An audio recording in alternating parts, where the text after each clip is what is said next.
This video is brought to you by the 3-Minute Board Game patrons. Keep us independent by supporting us on Patreon.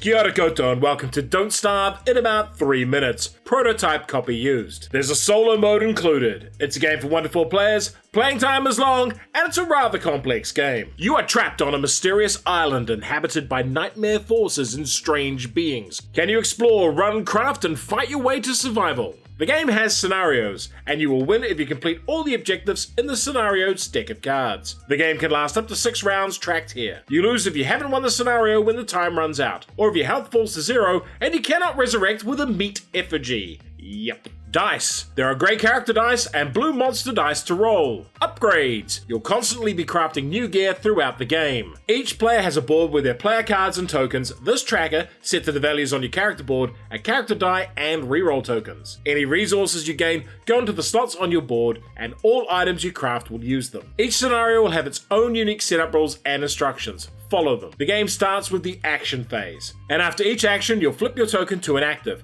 and then move the dial down 1 step, and keep doing this process until the dial runs out. While the other phases are important, the core of the game is the action phase. The first action we can take is to move. This can be done to any adjacent tile. If it is unrevealed, take the matching terrain cards and choose either the top or bottom card, gaining the resource shown on them. The next action is interact, and that gives us 2 options. We choose the left one and roll a die and get this symbol, which at daytime is any result we want, and nighttime it's a fail. We pick the skull and draw a matching tile. It's a shovel! Amazing! And that's because the right action can only be taken if we have a shovel or a hammer. We roll again and get the following tokens. Each time you interact, the cube on the right drops a space. This tile has temporarily run out of resources, but no worries, we use the third action to explore, drawing a new card, replacing the existing one. This one has an angry frog on it, which means anytime we take an action here, we have to roll a monster dice, and may take damage or worse. Thankfully our friend moves in, and the next turn we take the attack action. The monster has 3 dice, but loses 1 due to our weapon. We then try to roll more successes than it rolls evades. Killing monsters gives resources, but also blanks them out, meaning you can interact freely. For the rest of the turn, you'll need to deal with nightmare monsters if you have low sanity, fulfill your daily needs shown on the turn token, resolve any effects from the weather card, and see if you've won the scenario. Why would you like this game?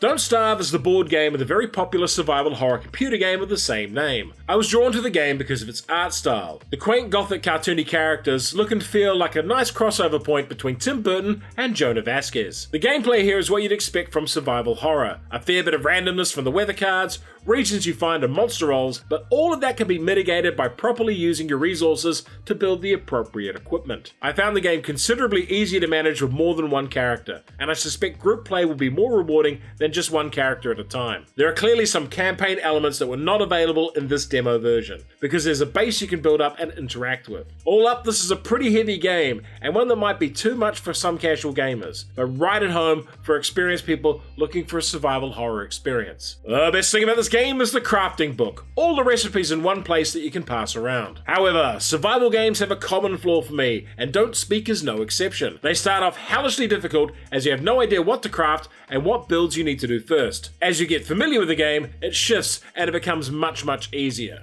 I know this is a feature and not a bug, but expect your first games to be really rough. If you like crafting in Euro games, try Anno 1800. And for a far more serious survival game, try This War of Mine. Don't Starve, your chance to play a cannibal spider. And if you enjoyed this video, hit the notification button, like, share, and subscribe to the channel.